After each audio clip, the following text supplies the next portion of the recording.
শোন ছানা, তুই এখানেই খেলা কর। আমি তোর জন্য খাবার সংগ্রহ করে আনছি। আচ্ছা ঠিক আছে মা, আমি এখানেই থাকবো। তুমি তাড়াতাড়ি ফিরে এসো কিন্তু। শোন ছানা, আকাশ তো মেঘলা দেখা যাচ্ছে, মনে হচ্ছে ঝড় বৃষ্টি হতে পারে। যদি ঝড় বৃষ্টি হয় তবে তুই আমাদের মাটির ঢিপিতে ঢুকে পড়িস, কেমন? আচ্ছা ঠিক আছে মা, তুমি যাও, চিন্তা করো না।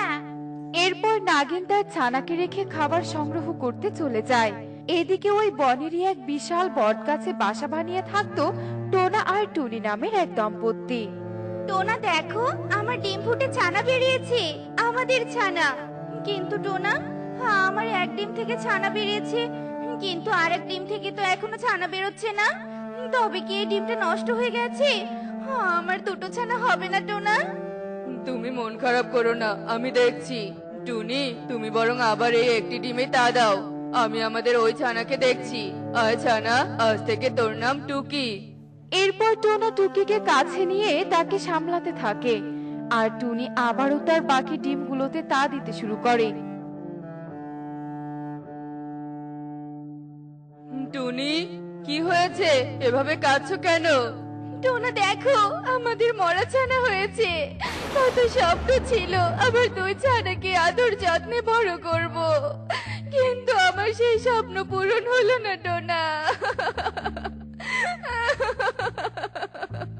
এভাবে কেঁদো না টুনি, হয়তো আমাদের ভাগ্যে এটাই লেখা ছিল। সৃষ্টিকর্তা যা ভালো বুঝেছেন তাই করেছেন। তুমি শান্ত হও, টুকিকে সামলাও। আমি আমাদের মৃত ছানাকে কবর দিয়ে আসছি। এরপর টোনা তাদের মৃত ছানাকে কবর দিতে চলে যায়। টোনা মাটি খুঁড়ে তার ছানাকে একটা ফাঁকা জায়গায় কবর দেয়, আর তার উপর একটা ফুল গাছও রোপণ করে দেয়। ভালো থাকিস ছানা। এ কি, চারপাশে তো বাতাস শুরু হয়ে গেল। মনে হচ্ছে ঝড় উঠবে, তাড়াতাড়ি বাড়ি ফিরতে হবে। টুনি আর টুকিমা বাড়িতে একা আছে। টোনা এসব বলতে বলতেই ঝড় বৃষ্টি শুরু হয়ে যায়। সেই সাথে পাল্লা দিয়ে বাড়তে থাকে বজ্রপাত।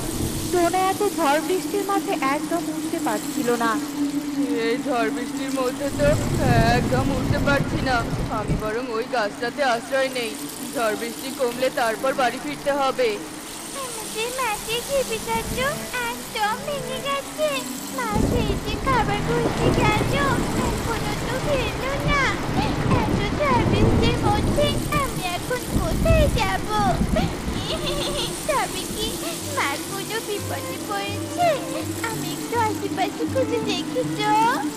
এরপর সাবধানে তার মাকে খুঁজতে বের হয়। অনেক তো বুঝলাম, কিন্তু মাকে তো কোথাও খুঁজে পেলাম না। তবে কি আমার মায়ের কোনো বিপদ হয়েছে? মা গো, মা কোথায় তুমি? আমি যে খুব ভয় করছে। ও মা গো, কি জোরে বিদ্যুৎ চমকাচ্ছে।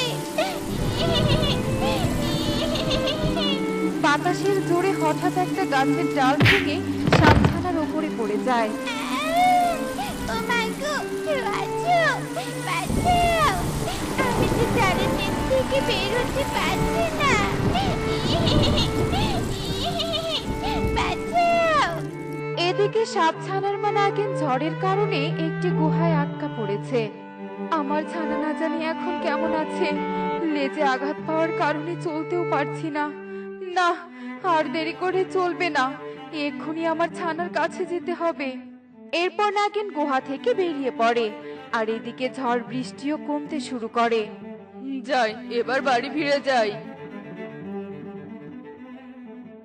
এ কি, কান্নার শব্দ কোথা থেকে আসছে? ওখানে মনে হয় কেউ পড়ে আছে।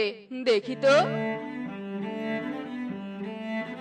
এ কি, এটা তো একটা সাপ ছানা।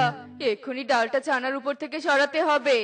এরপর টোনা সাপছানার ওপর থেকে ডালটা সরিয়ে ফেলে। ডাল পড়ার কারণে সাপছানার শরীরে ক্ষত হয়ে যায়। আহ, কি ব্যথা করছে! মা, মা গো! এ কি, এই ছানার তো অনেকটা ক্ষত হয়েছে। কি রক্ত পড়ছে! এক্ষুনি এর চিকিৎসা না করলে তো এ মারা যাবে। সাপছানা, তোমার বাড়ি কোথায়? তোমার মা কোথায়? আমি আমার মাকে খুঁজে পাচ্ছি না। আমার মা আমার জন্য খাবার আনতে গিয়েছিল, কিন্তু এখনো বৃষ্টির কারণে ভেঙে গেছে। সাপ ছানাটা বড্ড অসহায় হয়ে পড়েছে, আর ওর ক্ষতস্থান থেকে রক্ত পড়ছে। এক্ষুনি ওর চিকিৎসা না করা হলে ও যে মরে যাবে। না না, আমি বরং একে আমার সাথে নিয়ে যাই। সাপ ছানা, তুমি আমার সাথে চলো। পরে তোমার মাকে খুঁজে বের করে তোমাকে তার হাতে তুলে দিব, কেমন? এখন চলো। এরপর টোনা সাপ ছানাকে নিয়ে চলে যায়। আর এদিকে নাগিন যখন তার বাসায় আসে, সে দেখে তার বাড়িটি ঝড় বৃষ্টির কারণে ভেঙে গেছে। এ কি, আমার বাড়ি তো একদম ভেঙে গেছে। তবে আমার ছানা, আমার ছানা কোথায়? কোথায় গেল আমার ছানা? আমার ছানাকে আবার খুঁজে বের করতে হবে। এরপর নাগিন জঙ্গলে তার ছানাকে খুঁজতে শুরু করে। আর এদিকে টোনা সাপ ছানাকে নিয়ে তাদের বাড়িতে আসে আর তার ক্ষত স্থানে জড়িবুটি লাগিয়ে দেয়। টোনা, এই সাপ ছানাকে তুমি কোথায় পেলে? যদি এই ছানা আমাদের কোনো ক্ষতি করে দেয়? না গো, ও আমাদের কোনো ক্ষতি করবে না। ও খুব অসহায়। এরপর টোনা টুনিকে সমস্ত ঘটনা খুলে বলে। সব শুনে টুনি বলে, আজ আমি আমার এক ছানাকে হারিয়েছি, আর বিধাতা আজই আমার কাছে আরেক ছানাকে এনে দিয়েছে। আজ থেকে এই সাপ ছানাকে আমি মায়ের মতো আগলে রাখবো। মা মা, তবে কি এ আমার বোন? হ্যাঁ রে মা, ও তোর বোন। আজ থেকে আমার এই ছানার নাম দিলাম দুষ্টু। আমার দুই ছানা, টুকি আর দুষ্টু। টোনা টুনি দুজনেই সাপছানাকে আপন করে নেয়। তারা বাবা মায়ের স্নেহে সাপছানা ও টুকিকে আগলে রাখতে শুরু করে। টুকি, এই যে তোর ফল, আর এই যে দুষ্টু তোর দুধের বাটি। আয়, এবার দুজনেই তাড়াতাড়ি খেয়ে নে তো দেখি। মা, আমরা তো বল খেলছি, আমরা এখন খাবো না। তোরা এখানে আসবি নাকি আমি আমার লাঠিটা আনবো? টুকি, খেলা বাদ দিয়ে তাড়াতাড়ি চল, নয়তো মা লাঠি এনে দুজনকেই মারবে। চল বোন, চল। বাবা, তুমি কোথায় যাচ্ছ? আমি জমিতে যাচ্ছি সোনা, জমিতে ফসল ফলাতে হবে। তোরা সাবধানে থাকিস। টুনি, আমি গেলাম, তুমি দুই ছানাকে দেখে রেখো। এরপর টোনা জমিতে যাওয়ার জন্য চলে যায়। টোনা যখন জমিতে চাষ করছিল, তখন হঠাৎই সে একটা চিৎকার শুনতে পায়। বাঁচাও! কে কোথায় আছো? বাঁচাও! এ কি, কোথা থেকে এমন চিৎকার আসছে? ওইদিকে তো কৃষকের জমি, চিৎকারটা ওই দিক থেকেই আসছে। গিয়ে দেখি তো, মনে হয় কেউ বিপদে পড়েছে।